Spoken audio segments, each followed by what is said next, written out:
36,48,000 एवढं आपण कर्ज उपलब्ध करून दिलेलं आहे आणि त्याची परतफेड सर 99% आपली आहे.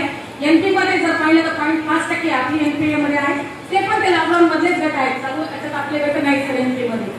आणि एमी लोन वैयक्तिक कर्ज जे आहे सर आपण तर मागील वर्षात आपण एमी लोन पण 7 महिन्यांना आपण ते मिळून दिले विविध बँकेच्या ह्याच्यातून.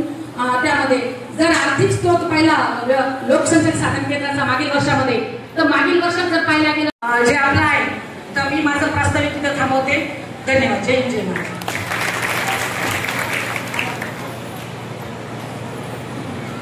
धन्यवाद मॅडम. यानंतर मी मान्यवरांना विनंती करते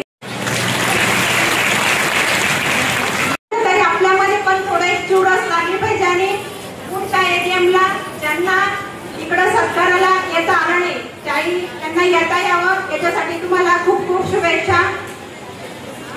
थोडंसं आपण ते राहिलेले कामगार इथून गेल्यानंतर करूया थोडंसं उशिराने.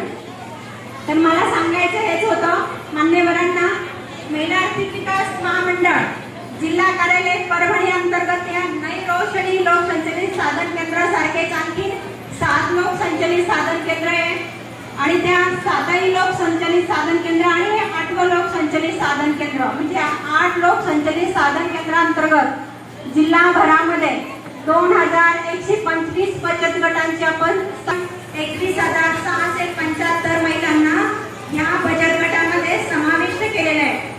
आणि ह्या समाविष्ट झालेल्या शासनाच्या वेगवेगळ्या योजना आहेत. त्या योजनाचं कसं म्हणजे कृती संगम करून आपल्या महिला म्हणजे